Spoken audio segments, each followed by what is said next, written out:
If you travel for work, you know to pack 2 suits. Business and swim.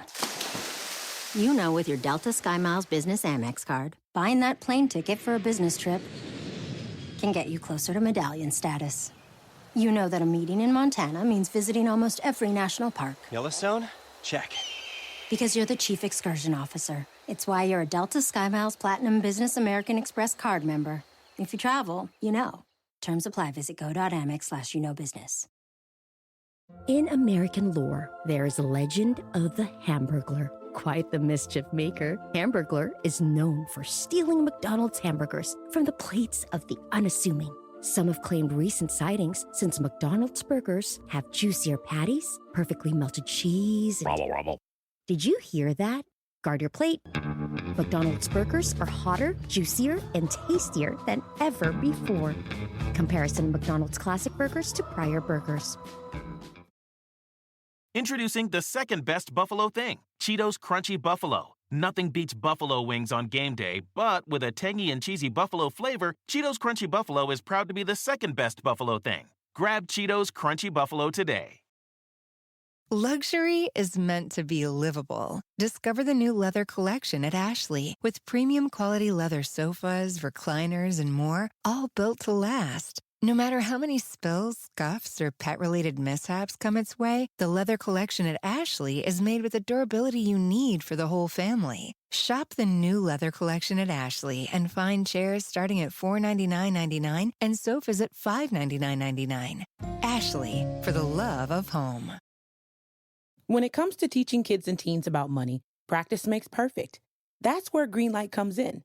With a debit card and money app of their own, kids learn to earn, save, spend wisely, and invest. Parents send instant money transfers, create custom chores, and automate allowance, while kids track their spending, set savings goals, and practice money skills they can use today and for life. Get 1 month free when you sign up at greenlight.com/podcast. How's it going, and welcome to episode 57 of On the Wire, proud member of the Pitcher List Podcast Network. You can follow the pod on Twitter at OnTheWirePod, and if you're listening on a platform that does allow ratings and reviews, please take a second to let us know what you think. I am Kevin Hasting. You can follow me on Twitter at HastingKevin. Adam is unfortunately once again off this week. However, he can and should be followed at 80 grade. That's all spelled out. In his absence, I am joined by Todd Whitestone. On Twitter, he is at Telestar7. That is the number 7, Telestar7.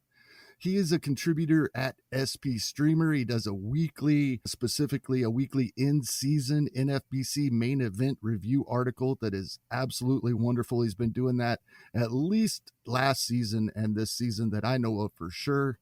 He's also a regular guest on the Pull Hitter podcast with the dead pull hitter himself, Rob DiPietro. And Todd, thank you so much for being here, and perfect timing for a lot of what we want to talk about this week with some of the work you've done in the past. Thank you, Kevin.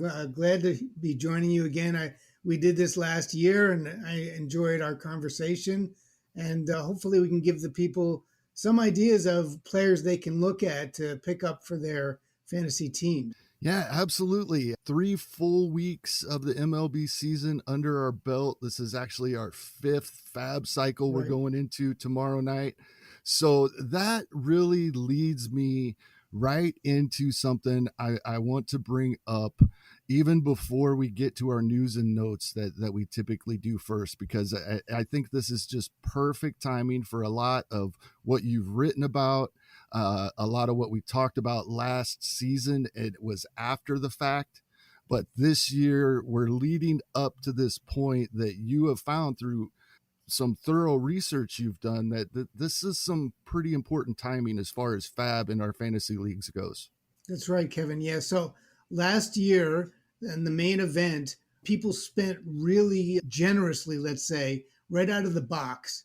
They, in fact, after 4 FAAB periods, they were at 250 FAAB on average out of $1,000 budget. And this year, it's been a little slower. It's been about 190. So that's still healthy spending for 4 weeks, but not quite as much as before.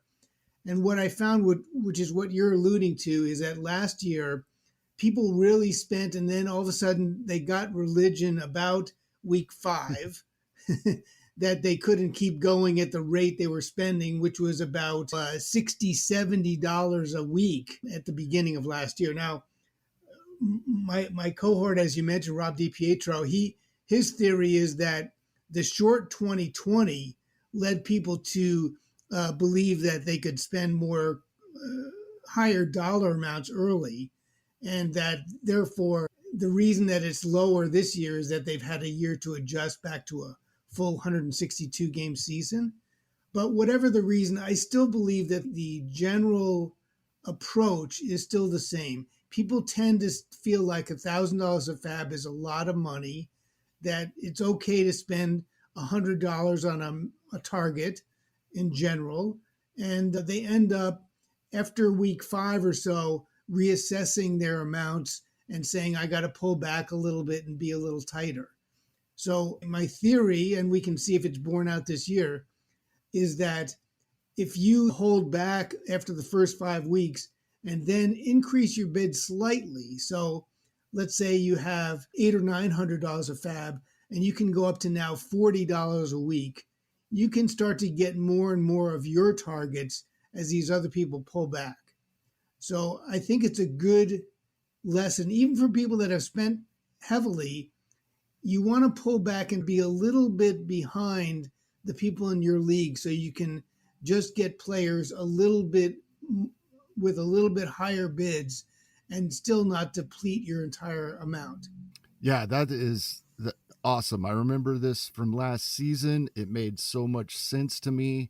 I think a lot of what I love about it is it's a confirmation bias for me personally, because I try to budget in that way, maybe not with the slight increase after 5 or 6 weeks, like you're saying, that I am going to take into consideration this season, right? Just to be able to get more of the top targets and less of my supplemental bids. Yeah. So you could keep it just the same, and then naturally over time, you're going to start to get more and more of the players you're bidding on.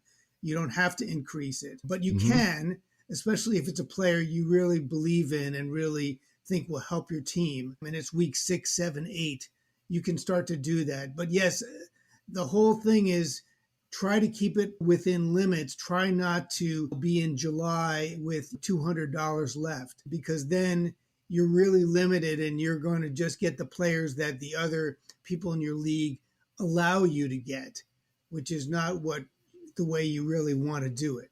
Absolutely. And you wrote an article last October on spstreamer.com where you broke down how fantasy players who did spend some of their money earlier on some of the bigger targets and how they ended up performing at the end of the fantasy season. And I'm going to put a link to this article because it's great. I'm going to put a link to this article in the show notes so people can go back to check it out. It was in October, but it is still very timely. Absolutely. And can you expand on that a little bit? Yeah, sure. It was interesting because last October I wanted to look at, there's a lot of good players, Kevin, that spend heavy very early on, and my impression was a lot of them still come out okay. They still do well, but that was just anecdotal. It wasn't really from studying it. So I looked at this carefully and I said,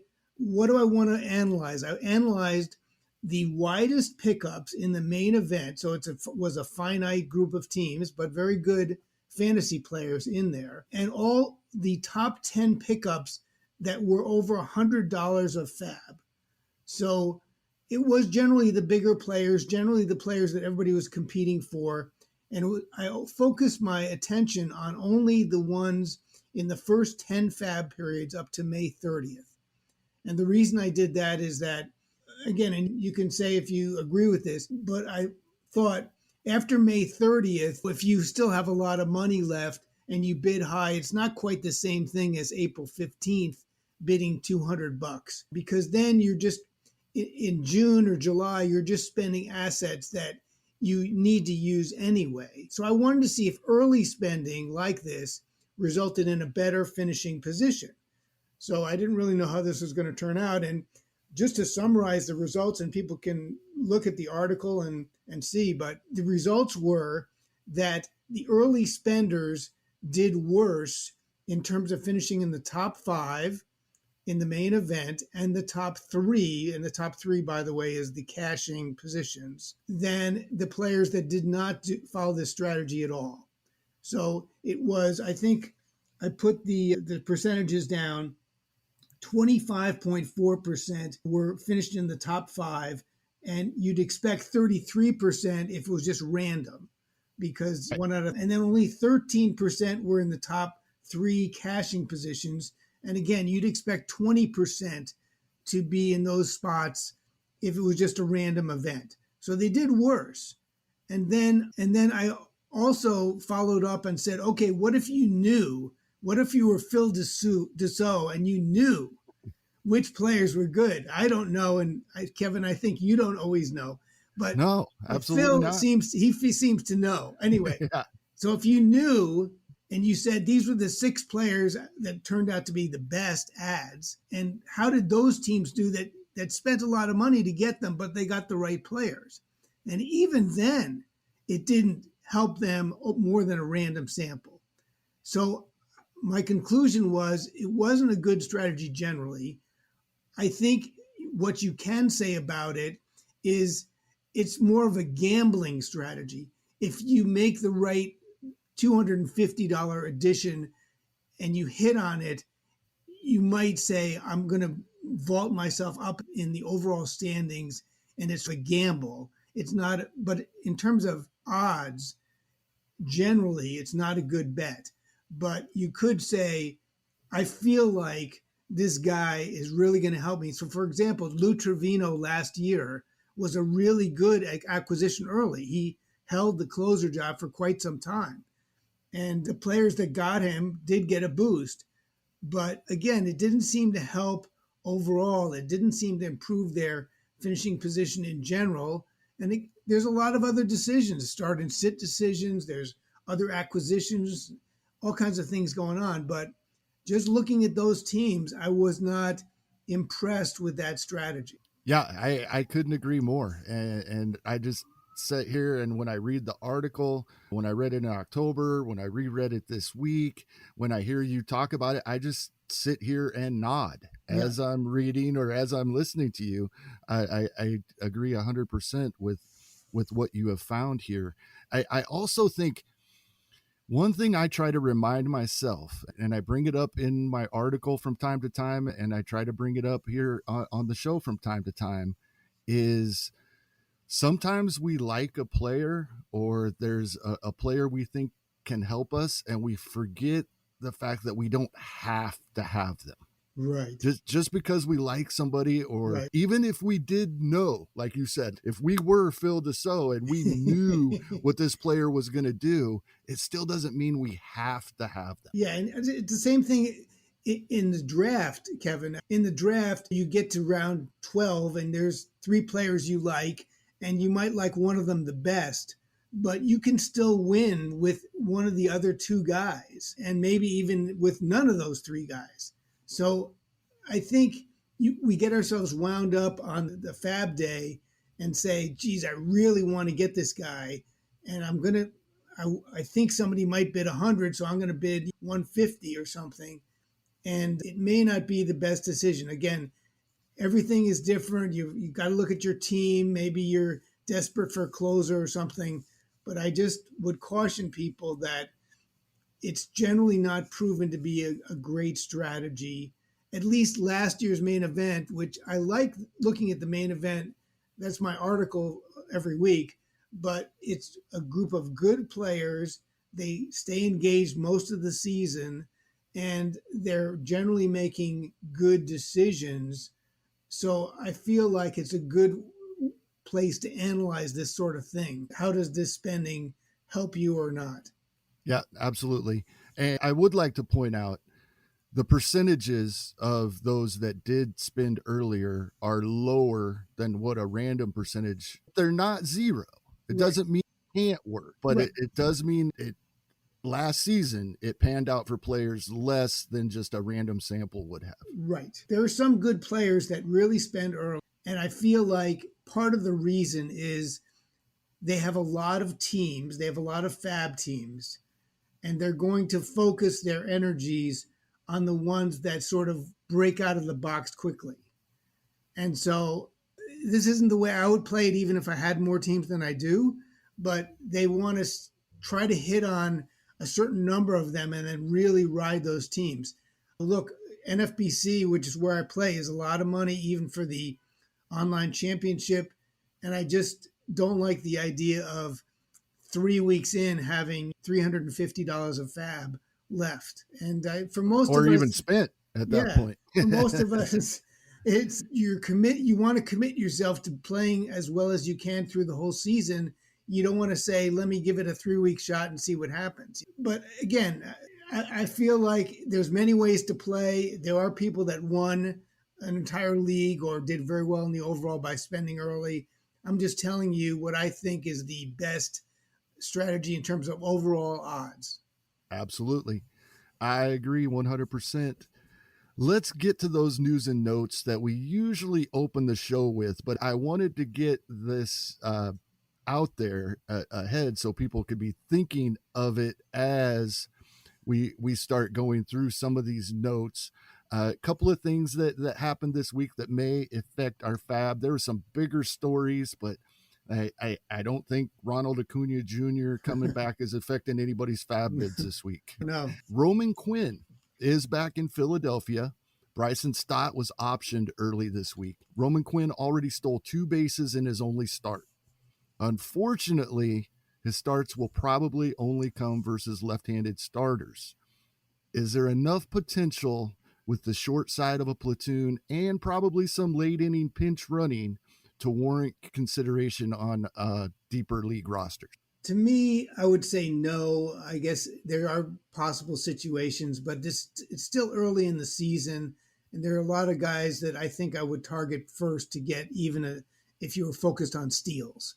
I think like Odubel Herrera is going to play more, and he can steal an occasional base. He's not as fast as Roman Quinn, but I would just say I would try to shy away from the short side of a platoon, even in a relatively deep league. I think you're better served by putting your resources elsewhere. Yeah, I tend to agree. I think if there was a spot in the schedule where it looked as if he was going to get 3 consecutive starts because they had some left-handed pitching coming up, which I believe they do in a couple of weeks when they are facing the Dodgers in a 4-game set over a weekend.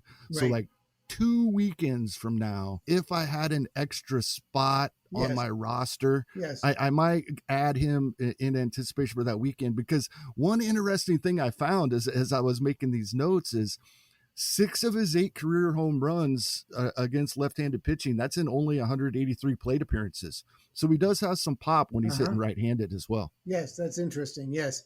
I think he's an interesting player, Kevin. I think if I knew that he was getting 2/3 of the playing time, I'd be much more interested. I'm worried about the playing time in Philadelphia, and that's what puts me off of it. It's not that I don't think he has talent or couldn't steal a good amount of bases if the situation were different.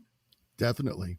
Cal Raleigh up in Seattle was optioned to the minors on Thursday. He had 28 plate appearances so far this season that now in some form or another are going to go to Tom Murphy, who has 31 so far this season, and Luis Torrens, who only has 20 plate appearances, not getting those DH appearances that he was getting last year. He's only had 1 start at designated hitter for the Mariners this season. Right.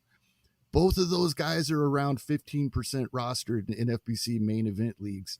Which way are you leaning here if you need a second catch? I've always liked Luis Torrens. And the Mariners, as you alluded to, in the past have shown a willingness to put him at DH. I'm not sure they'll do it a lot this year, but I feel like the kid can hit. I think he has a good bat-to-ball approach. And if he got more, I'd be interested. But I just don't know that he's going to get most of the starts. They seem to like Tom Murphy. They seem to feel like they're going to compete this year. And he's a little bit more steady behind the plate. So I'd have to see more to feel like Torrens was getting the playing time before I would want to add him. And as far as Murphy, again, he's not a great hitter. He does come through every once in a while. He's not a complete zero or anything, but hopefully you have better options than Tom Murphy. And because he's only going to get 2/3 of the starts even himself, I think. Yeah, What about you? Do you like either of those guys as an ad? I'm with you. I like Torrens, but he needs to get some of those DH appearances because you're probably right. Murphy's going to get more of the starts behind the plate. Yeah. So, yeah, I'm with you. I think he only, in the last 7 days, Torrens has 7 at-bats. That's got to change, or else that's really not usable, really. Yeah, it's going to be interesting to see. This only occurred on Thursday, so it's something to monitor to see if possibly Torrens does get more of a timeshare there. Yep. Up in Boston, the slow start of Bobby Dahlbeck has the anticipation of Tristan Casas call up very high. Mm-hmm.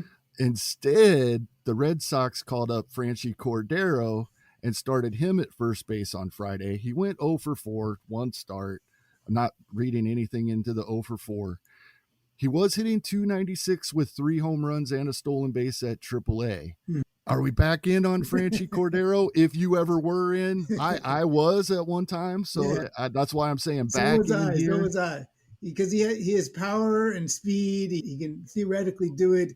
But we've been through this so many times that I have trouble going back and trying it again. I'm not sure, even without Tristan Casas coming up, that Franchy's going to get a big share of the at-bats. I think they're going to still play Dahlbeck for now. I think they want to bring up Casas when they really want to give him the job, Kevin. I don't think they're going to call him up and say, play twice a week. So then they're pulling the plug on Dahlbeck if they do that. And I think the Red Sox are not ready to do that with Bobby Dahlbeck. So long story short, I would say no on Franchy. Casas, if you can stash him, that's great. But you might not get anything till June or so from Tristan Casas. Yeah, another move Boston made the same day was calling up the newly acquired Jaylin Davis. So they got off waivers from the Giants. Uh-huh. I liked Davis with the Giants coming into 2020 a little bit after he'd hit 35 home runs across AA and AAA for a couple of different teams in 2019. Mm-hmm. Boston's offense, after starting off pretty strong this season, is struggling. I think they're 23rd in the league in runs scored. So are we going to start see them sacrificing some defense? And do you think Jaylin Davis will get some playing time? I guess some, but not enough to roster him yet. They're probably just throwing stuff against the wall, Kevin, to see if they can increase their runs. But you have to put all of this into context of the low run scoring environment. It's not just the Red Sox that are having trouble. It's a lot of teams. So I'm not particularly interested in Davis, but certainly it's a good thing to stay vigilant on. And if he starts getting more and more of the playing time and breaks out hot, maybe he can be the lead guy out there. But I'm not sure the Red Sox are quite in panic mode. I think they're just moving pieces around and hoping they can find something. Yeah, I think the best 2 words you said there were not yet. Not yet. Something to monitor and keep an eye on. Yeah, exactly. One more note before we get into our categories, but before we do that, we're going to take just a real quick break. Hey, Alex Fast here, and thanks for listening to this podcast on the Pitcher List Podcast Network. If you're a fan, consider supporting all of us by getting a PL Plus subscription, where you're going to get an ad-free website and get access to our Discord, where you can talk to all of our podcast hosts and staff. Plus, you can hang out with our incredible Pitcher List community. It's basically a baseball sanctuary year-round for as low as $8 a month. You can sign up at pitcherlist.com/plus, and you're going to get your first month free with promo code podcast. Also, don't forget to check out everything else we do as well, from YouTube videos, live streams, newsletters, off-season articles, TikToks, breakdowns, over 15 baseball podcasts on our network. We can't stop talking about baseball even during the off-season. So sign up for PL Plus today at pitcherlist.com/plus and use promo code podcast to get your first month free. All right. Thanks for listening. Let's get back to the show. Okay, welcome back. I am here with Todd Whitestone.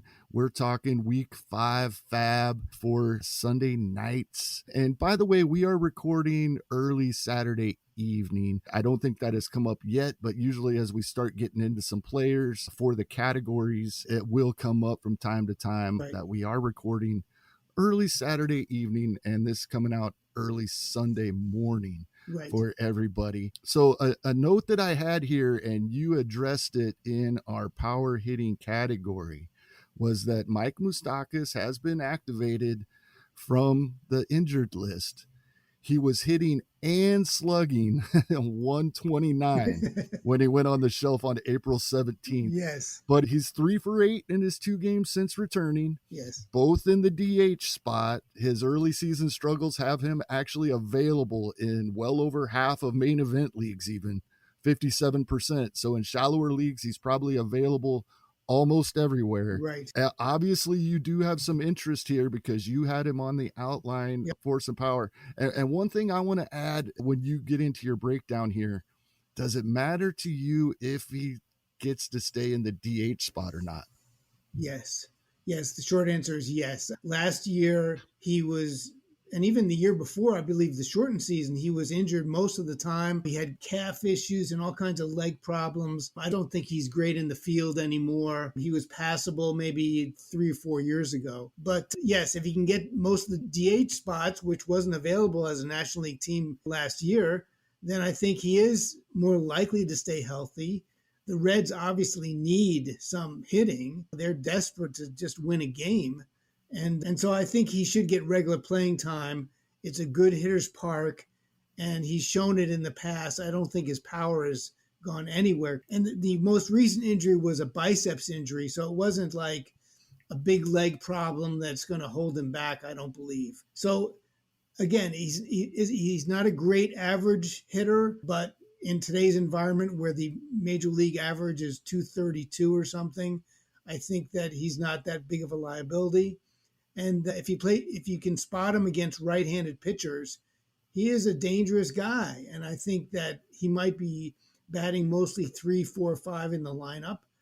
So I would say he's a good add, especially for those teams that need power. And also, I'll add one other thing, is that we all saw that the third base position was weak in this draft season. And so if you ended up with a weaker position at that on your team, Moustakas could really help with that. So he's a great guy to have on the bench and maybe cycle in when they're playing a mediocre right-handed pitcher. Yeah, absolutely. And one thing that will come up later when we start talking about the guys with the added opportunity, Cincinnati hosts Pittsburgh this coming weekend, and they have a doubleheader on Saturday. So an opportunity for 4 games over the 3-day week. So that should work out fine for him. Yes. So yeah, he's a good guy to have as an option. Again, if you have Jose Ramirez and some great players at third, you don't need them. But I would say for a lot of us, if you're feeling a little weak in the power category, you could use Moustakas, at least have him on your bench for the right opportunity.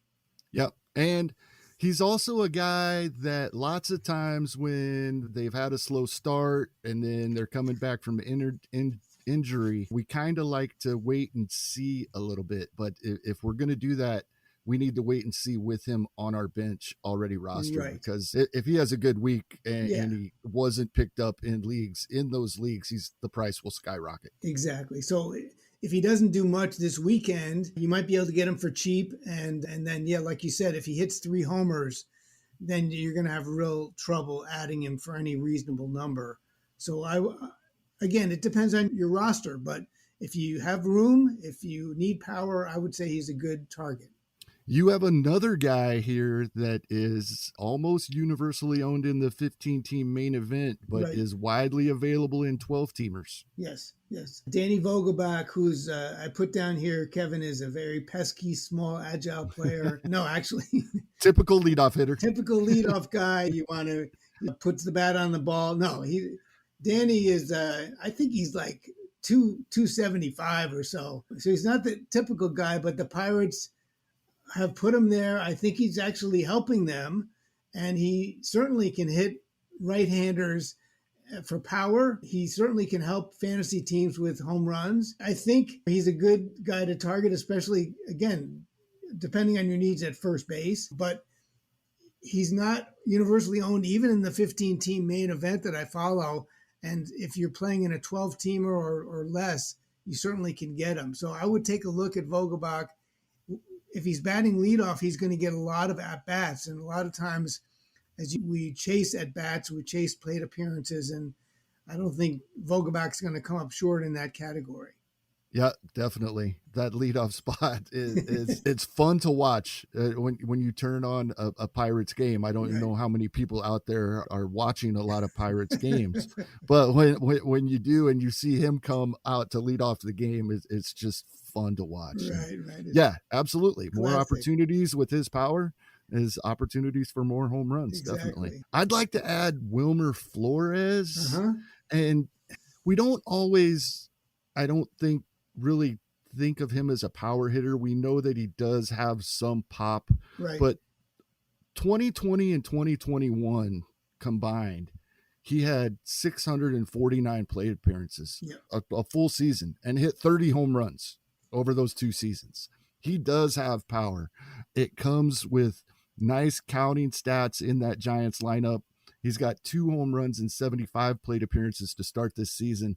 The big number there is the 75 plate appearances. He is playing every day. And so he's got double-digit runs, double-digit RBI, and he's playing every day for the foreseeable future. I think we know the Giants are a lot like how we always thought of Tampa and a lot of playing the matchups now. But Flores had 436 plate appearances last season. Right. A lot of that would have been higher if not for his own injuries. So he does get playing time in that Giants lineup. Yep, I agree. Yeah, he's interesting.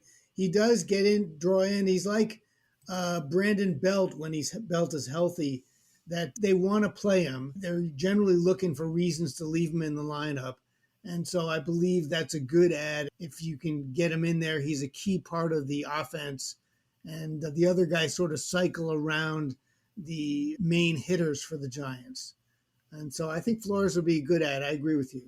Yeah, he's only available in 2% of main event 15-team leagues, but over half of the 12-team online championships and about 3/4 of Yahoo leagues, where I think even in the Yahoo leagues, depending on what your roster looks like, he's viable with first, second, and third base eligibility. Yep. I agree. How about if we're looking for some speed this week or looking forward a little bit? Yes. So I had listed, this surprised me, Kevin, that here's some guys with 4 steals as of Friday, the 29th. Jazz Chisholm, Tommy Edman, Miles Straw, Starling Marte, Bobby Witt, all those guys we think of as speedsters that are going to steal bases. And then there's another guy, Joey Wendle. Now, Joey really hasn't stolen bases historically, but that might have been because he was in Tampa before. And maybe they didn't really give him the green light too much. Joey is 100% owned in main events, FBC, but he's only 38% owned in the 12-teamers. And he plays pretty much every day. He hits for a good average. I think it was 321. And he has a home run, so once in a while he does hit a homer. I think he could give 12 steals or so over the course of the season. And I think he's a really good ad. In NFBC, he's eligible at third and short, which is a nice combination because you get corner, you get middle infield. He's a good, solid hitter. He's the kind of guy that you would think would be a leadoff for the Pirates, but Vogelbach has that on lockdown. So anyway, Wendle, I would look for him, especially if you need a little speed and you can use a guy that can prop up your batting average. Yep, definitely. I agree. He flies under the radar in the shallower leagues a little bit, where sometimes we get, I think, the more shallow a league, the more caught up on big names we get. Yeah. And we miss what some of the lesser names might be actually doing. Right. Excellent. Sheldon Neuse is quietly heating up over the last several days. And it may just be a coincidence, but since they put him in the 2 spot in the order, on April 19th, he's hit 343 with all 3 of his stolen bases on the season, just coming in the last week and a half. Yeah, he could maybe add some steals, and he's certainly hitting well. I was always worried about his hit tool generally, but if you're going to be in Oakland, that's a great place to get the at-bats because there's just not that much in terms of options for them. So I think if he's batting second, that alone will get him a lot of runs scored. So I like that ad as well. Yeah, so far he's really brought his strikeout rate down. Last season in 66 plate appearances for the Dodgers, he struck out almost 40% of the time. 25.4% in 67 plate appearances so far this season. Only 67 plate appearances, but in the same amount that he had last season, he cut down 14 percentage points on that strikeout rate. That's good. That's good. Now, I would be a little worried about his power to the extent that matters to people. I'm not sure he's going to hit a lot of homers. Like Wendle, if he can give you 6 to 10 and a few steals and runs scored, that might be a good ticket for you. Anyway, so I'd just be worried about the power, but again, it depends on your team context. Yeah, he's about just under 80% rostered in main events, but this is a big gap, only 12% in the 12-team online championships, eligible at both second base and third base. So that middle corner you were talking about with Wendle as well. You have a couple other guys here as well for some speed possibilities. Yeah. These are other options that I just wanted to mention. Tony Kemp, again on the Oakland A's, he's 47% owned in 12s and 98% in 15s. He's hitting 254, which is in today's context pretty good. He plays regularly. He has a couple steals. Again, he's one of these guys that's under the radar. He does get at bats. He's a relatively good professional hitter. He's not going to give you home runs, but he could give you 12 steals is what I was estimating. So he's one option, and he does also in NFBC's second base and outfield. So that's a nice way to have it as well. And then the second guy on this list, obviously, I like your take on because he plays for the Royals. Kyle Isbel, sort of a younger player, not owned at all in any NFBC leagues because he was called up Thursday, and he might play more with Mondesi out for the season. I think he could provide steals and the Royals have shown a propensity in the past to let people run. He got 21 steals at AAA Omaha last year.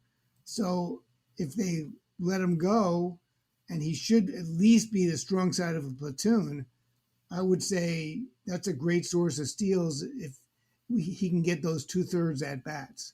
What do you think about Isbel? I'd be interested. Yeah, I like Isbel a lot. My issue was playing time. Yeah. I do think that for now, he probably is on the strong side of a platoon in right field. It's interesting. Tonight's lineup is out, and the Royals have both Kyle Isbel and Edward Olivares in the same lineup. We haven't seen that before. They're both in the lineup tonight against Garrett Cole. So they're throwing them both to the Wolves with Garrett Cole out there. But I agree. I think he should be on the strong side of a platoon in right field and maybe can hit his way into some other opportunities as well. At the major league level last season, when he got to start the season with the Royals, they didn't like to allow him to face lefties. But in the minors, he was fine. He doesn't have a big platoon split in the minor leagues. Yeah, I think he's fine. I felt like the Royals pulled the plug a little early with Isbel last year. They started playing him, and then after only a couple of weeks, they went to playing him only a couple times a week. And that's very tough for a young player to handle. So I hope that they give him a little more regular at bats. It seems like the opportunity is there, and they should want to see what they have in Isbel and Olivares for that matter. So let's see what happens, but I would keep an eye on him at the very least for people that are looking for speed. He might be a good guy to stash on your bench depending on the league size. Yep, absolutely. Let's move on to that opportunity category I was talking about. Right. This is some guys that the schedule might have to do with, or some pitching coming up. A couple of notes. The Rangers, Cubs, and Dodgers all have 5-game weeks upcoming. with both Monday and Thursday off. That's especially important in FBC style formats where we do get to change our hitters out for Friday. It's going to be tough to play some players from those teams with only 2 days the first half of the week. The Pirates also have Monday and Thursday off, but do play 4 games over the weekend. They have that doubleheader on Saturday in Cincinnati I brought up earlier. And the Mets have a doubleheader on Tuesday versus Atlanta, giving them 8 games this week. Okay. The Orioles, Rays, Blue Jays, Twins, Astros, Angels, Mariners, Marlins, and Cardinals all have 7-game weeks. That makes those 5-game weeks for those other 4, 3.5, if we're counting the Pirates, for the first half of the week. That makes it even tougher to play players from those teams. Yes. And I think the Rockies are home on the second half of the week, next week. I forget who they're playing, Kevin. I have it real quick right here. The Rockies are actually at home to start the week for 3 games as the Nationals come to Colorado, and then they have the weekend at Arizona. I got you. So maybe if you're looking at a Nationals player that you can start for half a week, that might not be a bad option as well. Yep, exactly. Somebody is sub in for a Cub or Dodger. Sure. Exactly. Who's some of the players you think have some opportunities coming up? So I had a few suggestions for people to look at. One is Ha-Seong Kim. He's 22% owned in 12s NFBC and 77% in 15s. He's playing regularly. He's got a couple homers. He's got a steal. He's eligible across the board, second, short, third, batting .250. And he stole 6 bases last year, which doesn't seem like a lot, but it was in 7 attempts. So if he's really having success, they might ask him to run a bit more. And so I like what I've seen lately from him. And he's a good sort of glue guy to have on your bench or to be in your... And things might change when Tatis comes back, but until then, I don't see any reason why he's not going to play almost every day. Yeah, I like Ha-Seong Kim a lot. He was my most drafted player this draft season. I think I ended up with him on 11 of my 14 NFBCs. Okay, that's good. And no one else much over half. But especially in draft champions, I was grabbing him when he was going after pick 400 in some of those leagues. Yeah, that's too late. That's too late. And so now he does have even more opportunity with the injuries that San Diego has had. I really think he's just a much better player than we saw last season. And a lot of it had to do with coming to a new country. And he signed fairly late in the offseason last year. Right, he was just show up, go to a couple spring training games and start playing. I think you said it best. I think he's starting to settle in. Yeah, I think so. I think he's a solid hitter. He's not a huge power threat or anything like that, but he's good across the board. He's great for the Padres, who really need hitting help. And I just don't see any threat. Even when Tatis comes back, I would expect that he's going to play regularly. Maybe he'll get a couple more off days, but I don't see his position being particularly threatened. So I would look to add him. He's much better than the guys that we've mentioned before that are sort of more platoon guys. And just check on your waiver wire to see if he's available. Yeah, definitely. I got a couple of guys here. I want to bring one up. David Fletcher, it just came off the IL. Doesn't hit for a lot of power, doesn't steal a ton of bases, but he can do either one from time to time. He's only 21% rostered in main events, 5% in online championships. The Angels, by far, are the highest scoring team in the league right now. So even though he's going to be hitting in the 9 hole, if they're scoring runs, it's likely he'll get those 4 plate appearances a game. Do you know, Kevin, this is off the topic, what Taylor Ward's slugging percentage is? I'm going to guess 950. 1.358. Crazy.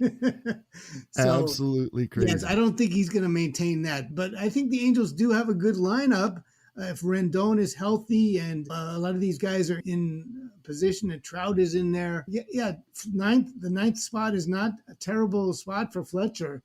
And occasionally they do put him up there at the number one hole. So yeah, I think, and he's another one. How many positions is he eligible for? I think 2 or 3, I believe. Oh, at least second base and shortstop. So both middle infield spots. Okay, so yeah, so he's easy to plug in. And I would say, backing off from the particular players, I think it's great to have at least 1 or maybe 2 of these glue guys. Wendle, Ha-Seong, Kim, Fletcher, these second, third, second short type of guys are great to have. So if you have a roster where you don't have a guy like that and there's one available, you might consider putting one on your team, because they make it a lot easier to move your players around. Absolutely. I learned this the hard way throughout last season when everything goes great. Sunday night FAAB, you think you're set for the week. Yes. And then something happens in the first half of the week and you don't have somebody for the weekend. You don't have the proper substitute. It's Monday morning and somebody's out that you didn't expect. And you say, oh my God, I don't have that other third baseman. So yeah, it depends on your league context. Some leagues are daily and it's easy to plug in, but I would just take a look at this and see if one of these guys can help you, because a lot of them are available. Yep, for sure. You had a couple other guys here with some opportunities coming up. Yeah, I had 2 other guys to mention. One is McCormick, and he caught my eye, Kevin, because he's batting leadoff for the Houston Astros. And again, not a great hitter in my opinion, but he hits a decent average, 278 right now. He can hit a homer occasionally. And I think more than previous years, I think the Astros really need him to be in the lineup. I don't think there's as much threat. They have Jose Siri, but Siri, I think, is more of a lefty masher right now. So I would say that McCormick would be my preference. And again, if he's batting leadoff, the Astros should score plenty of runs, and that's a good way to help yourself in the runs category. So that's number one. And the second guy might be a little more controversial. It's Didi Gregorious. He's only 2% owned in 12s and 47% in the main event. He's had some health issues, but he's a streaky guy. And he can hit 20 homers from the middle infield position. So if you need that, and you see him start out on a run, I think he's the kind of guy that can do that, especially in Philadelphia, where it's not that difficult to hit a homer. So I would keep an eye on Gregorious. Again, if you don't need power, maybe he's not a good ad, but they do like to play him regularly. He knows Joe Girardi from back in his Yankee days, and I think Joe is going to put him in there unless he has another health problem. I would take a look at D if you need a shortstop or a middle infield. Yeah, and hitting 298 so far on the season. It's definitely someone to take a look at there. I got one other guy, and this is not something I would do in every league, deeper leagues, and it's playing into that schedule with the Pirates and Reds this coming weekend, I should say, for this next scoring period. 4 games over the weekend. Michael Chavis is playing every day for the Pirates, so you would think he would start at least 3 of those 4 games, those 3 days. Very streaky guy. He had multi-hits in 3 out of 4 games and then went 1 for 24. So in a deep league where I think I would use him next weekend, I wouldn't leave him as my only option, but I'd pick him up for next to nothing tonight and hope he's going good going into the weekend. And if I feel good about it, slot him in there. Yep, I agree. I think he's getting the playing time. The only thing that I've always thought about Chavis, and I haven't watched him recently, I confess, is that the guy swings at everything. Now, sometimes the pitchers are throwing strikes and it doesn't seem to matter. He will swing and he's going to make contact when he does swing. But when I've seen him have trouble is when pitchers, they nibble and they throw it outside the zone and he gets impatient. He just tries to swing at everything. But you're right. He's been streaky. And if he's on a good streak and he has an 8-game week, that's something that you can really take advantage of. Very nice. Let's switch over to some pitching a little bit. And the first category that we look at is the 2 categories together. So we're generally talking starting pitchers here, wins and strikeouts. Who are you looking at for this week? Yeah. Before I do that, I want to ask you, this is a question, see if you know the answer. Who do you think, Kevin, is leading the league in strikeouts? As a hitter? No, pitcher, sorry. Leading the league in strikeouts for a pitcher. Unfortunately, I have three guys you listed right in front of me, so I'm guessing I have a 1 in 3 chance here, and I'll go with Drew Rasmussen. No, it's not any of my recommendations. Okay. It's Carlos Rodon. And Carlos Rodon, if you remember, my theory, which was proved completely wrong, was that the White Sox knew something because they did not sign him even to a 1-year contract when his contract was up with them last year. And I said, how could the White Sox not sign after such a great year? It must be some issue. Maybe he's not badly hurt, but some issue. And he's merely gone out there with the Giants and he's leading the league in strikeouts. He's got, I think, 38 strikeouts and just looking outstanding. Now, he still has a concern with his health over the longer term, but I just want to say that was wrong. I wouldn't have guessed that Rodon would be leading the league in strikeouts at the end of April. But anyway, I just thought that's a little aside. My recommendations for the 2 starts, these are shallow league guys relatively, are Drew Rasmussen and Bruce Zimmermann. Now, Rasmussen, I'm a lot stronger on than Zimmermann. Rasmussen, his issue has been they often don't let him go more than 5 innings, and they limit him. But his 2 starts this week are at Oakland and at Seattle, which are pretty good starts. And he's got an 18-4 strikeout to walk ratio, which is really solid over 18 innings. He's looked pretty good as far as I can tell. So if he's available in your league, and he's available in 22% of the online championship leagues at NFBC, 12 teams, I would certainly try to add him if you can. The other guy is a little more of an enigma, Bruce Zimmermann. I watched him, Kevin, I don't know if you've seen him pitch this season, but he looks pretty good. He doesn't throw hard, but his pitches have lots of movement. He throws a lot of curves and sliders, and he seems to keep the hitters off balance more than he did before this year. His 2 starts this week are home to Minnesota and home to KC. And remember, Baltimore is a better pitcher's park than it used to be with the walls moved back. He's got a KBB ratio of 21-6, which is pretty impressive. So again, do you want to ride the train? It's not a bad 2-step to take advantage of if you want to take that risk. And he is available in 78% of 12-team leagues. So those are my shallow league options. I can also mention my deep league, or I can wait for yours. No, absolutely. Go ahead. So my deep league option is a kid, another Oriole that pitched last night, Friday night, Kyle Bradish. He's not owned at all in NFBC because you can't pick him up until he pitches. So he would be available this weekend. He pitched pretty well. He went 6 innings, gave up 3 runs, 2 earned, and he cut his walk rate at last year at AA. He's a ground ball pitcher.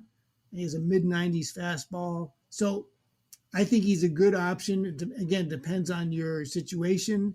Some of these rookies do have growing pains, but I think he's talented and worth an ad. Again, he's not a top-of-the-line $200 FAAB guy, but I certainly, if you can get him for cheap, I think it's worthwhile. And I forget who his start is next week, but I think it's not a particularly bad one, not a particularly tough one. Looks like he gets Minnesota. So that's not too terrible. So I would say you could probably roll him out for that if you were able to add him. So those are my 3 recommendations. I think they could help you in possibly wins and Ks. And the interesting thing is if they're rolling with a straight 5-man rotation, he would be looking at 2 starts the following week. Yeah, okay. At St. Louis and at Detroit. So this is a good looking ahead pickup as well. Yeah, so you could probably definitely use him for that second week too. If he sticks and if he's doing well, and he looked pretty good in the first outing, I would certainly give it some thought. Yeah, definitely. I like that call out.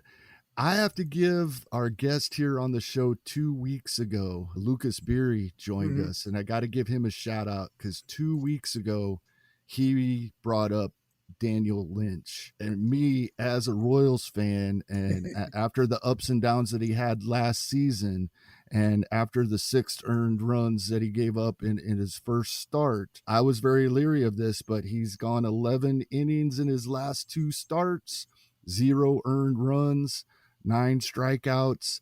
He faces the Yankees tomorrow. If I wasn't a Royals fan, I'd be hoping for him to get roughed up tomorrow. As a Royals fan, I hope he goes out and no hits the Yankees, but then I will not be rostering him on any of my teams because of the way I budget my bids. But if I'm definitely going to have bids in on him, and it will depend a lot on what we see out of him tomorrow, whether my bids will be high enough. Yep. I think he's interesting. He did bounce back after that first one, and I think you can use him against, I would spot him against lesser competition, maybe the middle to the bottom teams, but I certainly believe that he's got the pedigree and he has the ability. It just might take him a while to get into the full swing of it. But yes, even if you had him on your team, Kevin, I would not recommend starting him against the Yankees. The Yankee fan, and they're really hitting at the moment.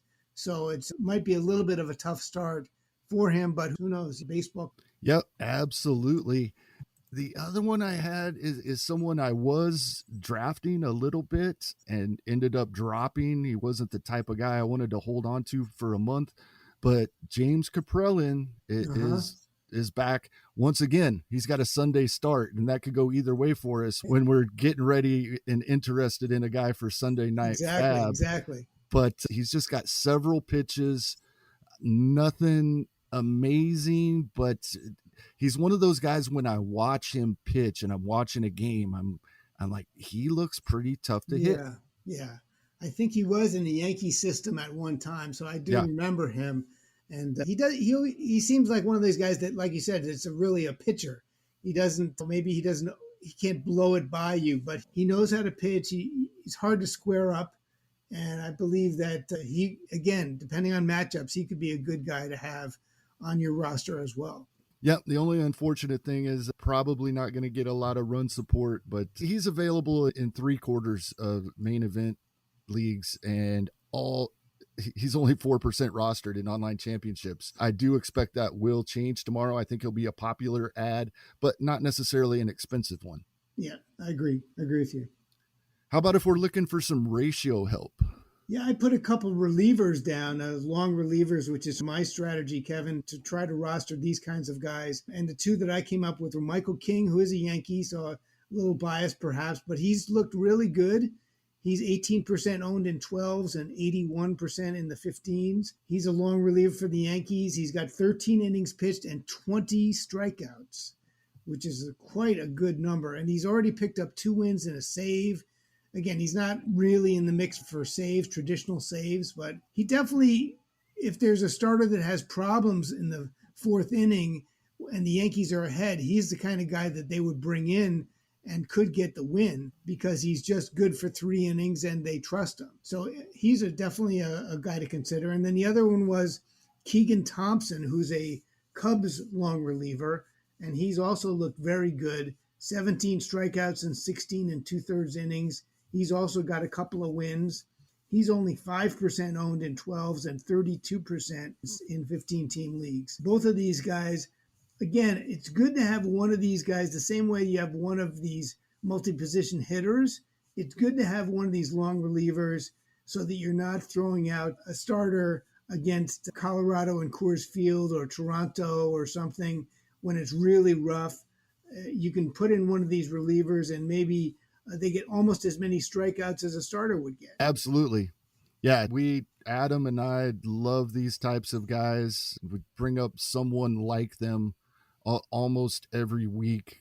Thompson, King are definitely 2 guys. McCollum, EQ, these types of guys. Right. Another one that's off to a nice start to the season. The strikeouts have not been there yet this season, but they have in the past, and that's Ryan Tepera for the Angels. He's moved into higher leverage situations. He's been pitching either the 7th or 8th inning in his last couple of outings.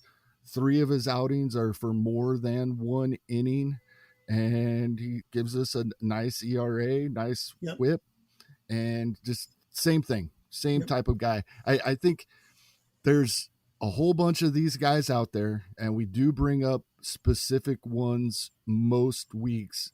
But I agree with you 100%. You need to have one of this type of player on your roster. It's great. It's great to have. Yeah. And Tepera is maybe more of a threat for saves, traditional saves, than the guys that I mentioned, because if Iglesias has some kind of issue, they might turn to him. Whereas I don't think King or Thompson is that quite that way. So you have to figure out, what are you trying to do? Are you trying to get a guy that would pitch an inning but has a better chance for saves, or get guys like Thompson or King that would be 3 innings and might get a win, more Ks but less chance for saves? So what's more important to your club? I was trying to bring up guys that were more ratio strikeouts, but I like the way that you're thinking as well. Yeah.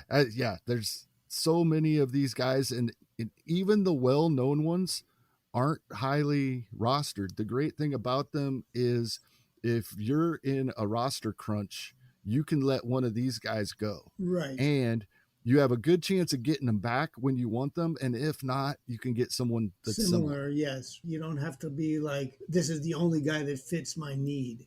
Yeah.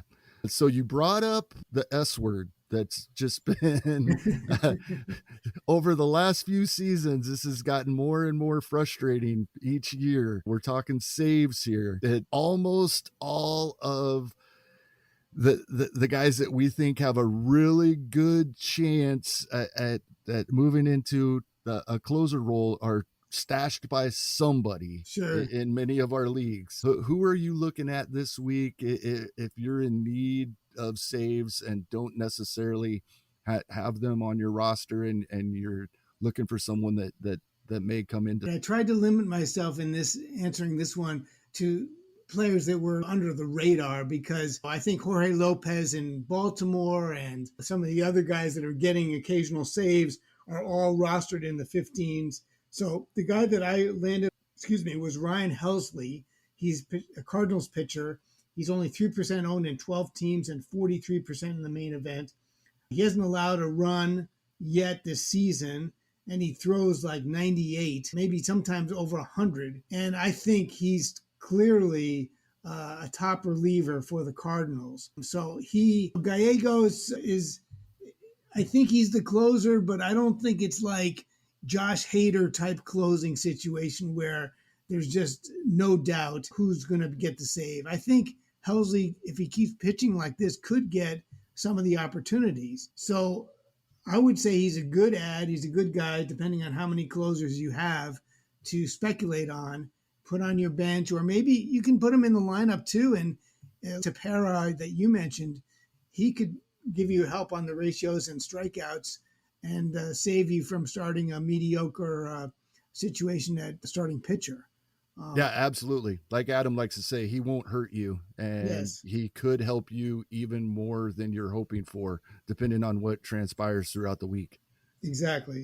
Yeah, I would take a look at Helsley. It depends on how deep your league is and who the other options available. I also like Danny Jimenez in Oakland, but that sort of, the word is out on that, so it may not be available in your league. And also, I don't know what's going to happen when Lou Trevino comes back. That's a little bit up in the air as well. Just take a look at your options, but Helsley is not a bad choice if you can. Yeah, and one thing that I've heard Rob talk about before, and I try to bring up fairly often, is I don't like to cycle through my closer stashes. Yeah. I really think because we don't know. And even if we think a guy has a little better chance than one I already have rostered, we really don't know. Exactly. So I feel like I'm wasting money to have a different guy stashed. Yeah, if you do it 5 times, you say only spent $10 on each one, but then that's 50, and that starts to, and like you said, then you're going to set yourself up for the second guy you had out of 5 is the guy that really gets the saves. And then what did you do with that $50? You didn't really help yourself. Yeah, you're usually better off just sticking with the first guy. And unless he's hurt or some other specific reason, you can say he's still got a shot, so let me just keep him. Yeah, I agree. I have one guy I'm going to mention here. He is highly rostered in all 15 team leagues, even most 12s. 92% in main events. So there are some leagues he's available. And same with online championship, 88%. I'm talking about Matt Barnes in Boston. Mm-hmm. He is available in half of Yahoo leagues.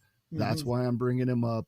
I think I would grab him if I have room on my roster and I don't have good. Hader or Presley or Iglesias or some of these other guys. I think I would grab him just because when a manager says, I want someone to be my closer, I think it's Dave McDonald that says all the time, there's nothing that he gives more status to when we're doing these closer speculations than what the manager says. Exactly. And even though he hasn't gotten many opportunities yet, if that's who they want to be the closer, there's a pretty good chance he's going to work his way into it. Right. I agree. I think that the Sox want him to be the closer.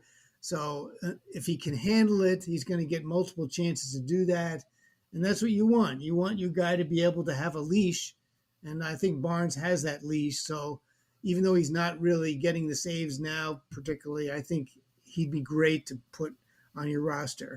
I bring this up all the time because people ask me, because I'm a Yankee, what's going to happen with Aroldis Chapman? They have asked me every spring, and I keep saying the Yankees want Chapman to be the closer. So you might argue that Chad Green or Loaizaga are better at certain points of the season, but that's not the way they have their bullpen set up. And so he's not going to lose it unless he's incredibly ineffective or really injured. And so that's the kind of guy you want as your closer, is a guy that has multiple chances. You don't want the guy that one bad outing and he's out of the closer job. So I like the Barnes call. I think that's a good guy to target, especially 15-team leagues. I would definitely jump on that. Yeah. Those 8% of those leagues where he's available, that surprised me a little bit. I was expecting to see 100% there. Yeah, I agree. I am surprised. He's not available in my 15s, I can tell you. All right. We got one last spot here, and it's in the NFBC leagues that we play. It's tough to have too many of these guys, but if we have room for a stash, somebody we're hoping to see soon, a wild card, as we call it here, is there anybody you're looking at that maybe we'll see soon, or even just that you anticipate? Maybe we are already seeing him rostered, but you see an increase in playing time coming. Right. Now, before I give you my main answer, I would mention that in NFBC, most of the time you can't pick up minor leaguers because they haven't been on major league roster for the season. But the exception is if they were drafted and dropped, they are available. So a kid like Grayson Rodriguez for Baltimore or one of the other top minor leaguers, every once in a while I would go in even to your 15s and look for them. Sometimes they're not there. Most of the time they're not there. But you might be able to find them. And then also in CBS or Yahoo, you can get ahead of the curve and add some of these guys even before they get called up. So that would be my general advice. But the guy that I put down, Kevin, was Matt Beatty from San Diego. He used to be a Dodger. He's eligible at first and outfield. And my thought is, with Will Myers out, he might be the strong side of the platoon in the outfield. And I always thought that he could hit. This is not a guy I would add until I see something, but I would keep an eye on him. I would watch him.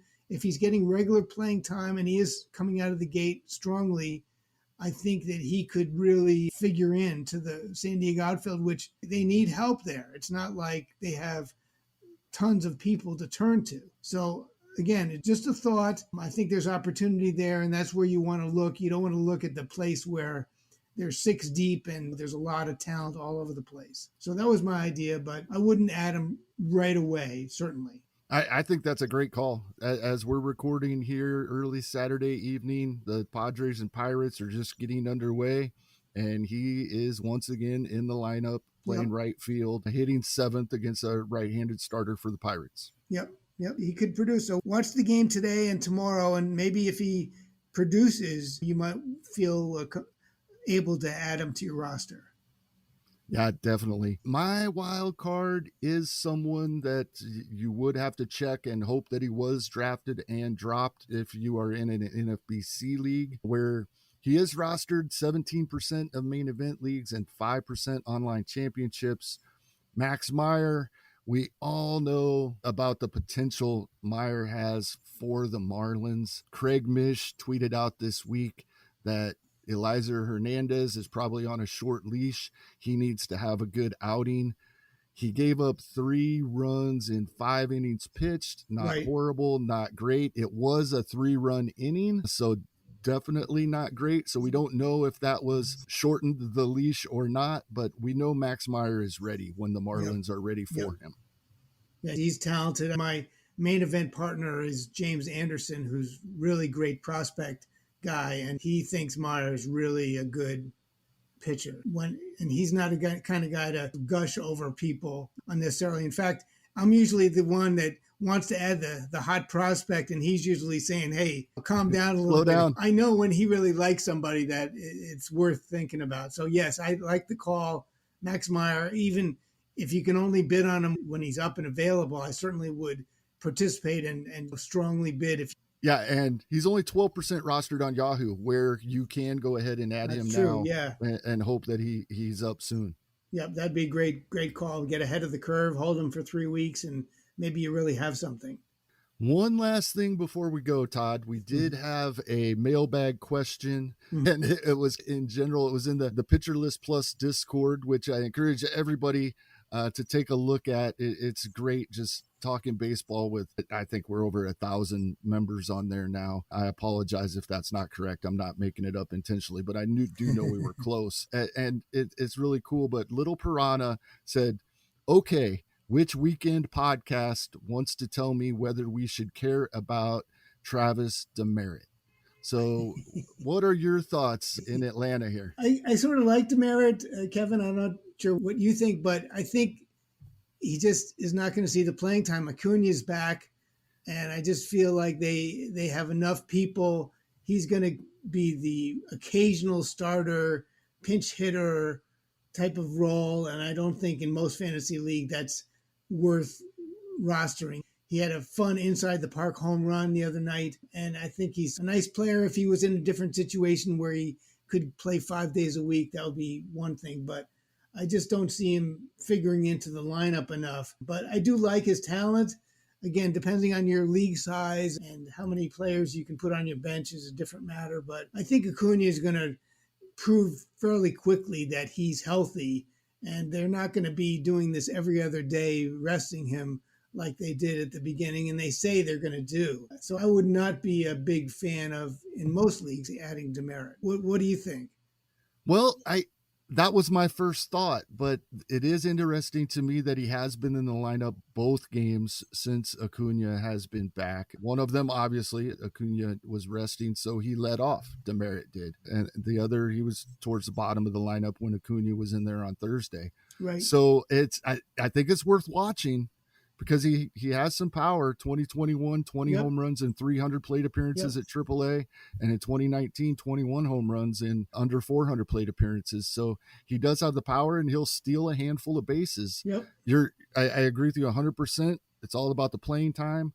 I don't necessarily think it's going to be there, but like I said, I was surprised that he was in the lineup Thursday night in particular when Acuna was in the lineup. So it's going to be something to watch. He's four starts in a row. He started the last 4 games for the Braves. Okay, maybe I could be wrong. Did you see, this is off the topic a little bit, but did you see when he hit the more traditional home run, he was on deck? I don't know if you saw this. He was on deck, and usually the players ignore the fans that are like 2 or 3 feet away behind the screen, but while they're swinging the bat to warm up. But this lady got his attention somehow, and she turned to him and said, "Hit a homer." Okay. And he looked at her and he said, "Okay, I'll try." And she said, "Don't try, just hit a homer." And he went up, and on the first pitch, he hit it out to right field. And he went over to the screen after he rounded the bases, and he gave her a high five. So I just thought that was a cool little moment. But yeah, so I could be wrong about Demeritte. Maybe the Braves intend to play him more than I expect, but I think he's more of a wait and see guy than a add right away guy. But I do agree he does have power and speed. So if they were going to work him in, that would certainly be interesting to me. Yeah, and for Saturday evening, he is in the lineup in the 8 spot for his 5th consecutive start. Where's Ozuna? Is Ozuna DHing or? He is. He's leading off and DH. So Duvall is in center and Demerit in right and Ozuna then in left. Acuna, I'm sorry. I thought you said Ozuna. Acuna is DHing. Acuna is DHing and Ozuna is playing left. Yes. Okay. Interesting. But yeah, definitely something to keep an eye on, and maybe go ahead and grab him for a couple of bucks this week while we're all waiting and seeing. If you could do that and just hold him on your bench and see if he's really playing or if it's just a little 4-day stretch thing. But yeah, I would think that the regular outfield would be Acuna, Duvall, and Ozuna. But yeah, maybe they're going to put one of those guys at DH and, have a 4-man outfield essentially. Yeah, if Demerit continues to hit, he might find some DH opportunities as well. Yeah, exactly. Very cool. Todd, thank you so much once again for joining us. Can you please take a minute here to let everybody know where we can find you and what you may have maybe working on? Sure. As you said, I'm at Telestar7 on Twitter. People are welcome to reach out to me and DM me if they have a question. I'm happy to try to answer. And then I write a weekly article. It's a free article on spstreamer.com. And it's all on the main event. It's on the FAAB. It's on the pickups.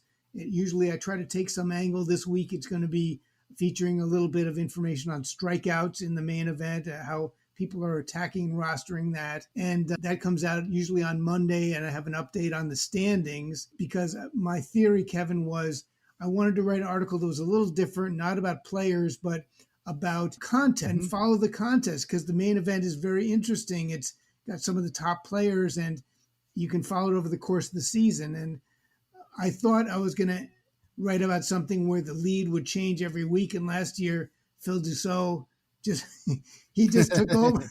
He just took over. And so every week it was about Phil Dussault leading. And now he's in the top 10 again. So I don't know how this is going to go for me writing this article. But anyway, it's an article I think people enjoy to read and get something out of.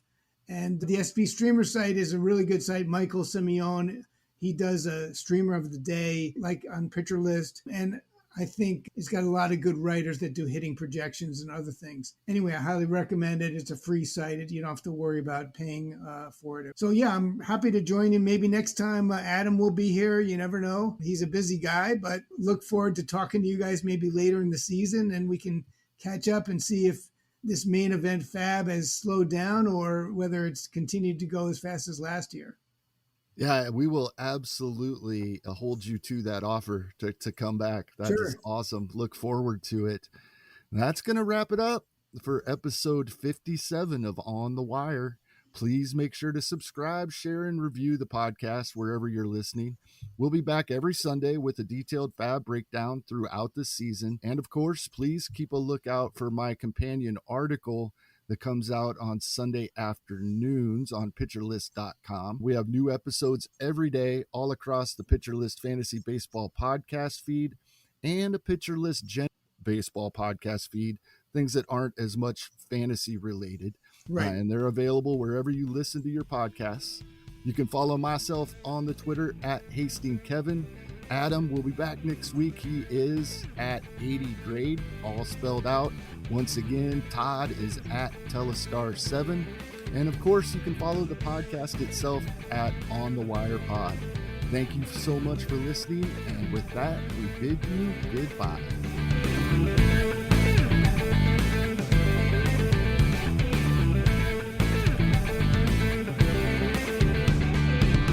If you travel for work, you know to pack 2 suits. Business and swim. You know with your Delta SkyMiles Business Amex card, buying that plane ticket for a business trip can get you closer to medallion status. You know that a meeting in Montana means visiting almost every national park. Yellowstone? Check. Because you're the chief excursion officer. It's why you're a Delta SkyMiles Platinum Business American Express card member. If you travel, you know. Terms apply. Visit go.amex/you-know-business. In American lore, there is a legend of the Hamburglar. quite the mischief maker. Hamburglar is known for stealing McDonald's hamburgers from the plates of the unassuming. Some have claimed recent sightings since McDonald's burgers have juicier patties, perfectly melted cheese. Did you hear that? Guard your plate.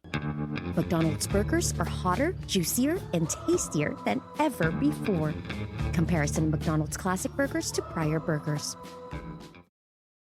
Introducing the second best buffalo thing, Cheetos Crunchy Buffalo. Nothing beats buffalo wings on game day, but with a tangy and cheesy buffalo flavor, Cheetos Crunchy Buffalo is proud to be the second best buffalo thing. Grab Cheetos Crunchy Buffalo today. Luxury is meant to be livable. Discover the new leather collection at Ashley with premium quality leather sofas, recliners, and more, all built to last. No matter how many spills, scuffs, or pet-related mishaps come its way, the leather collection at Ashley is made with the durability you need for the whole family. Shop the new leather collection at Ashley and find chairs starting at $499.99 and sofas at $599.99. Ashley, for the love of home.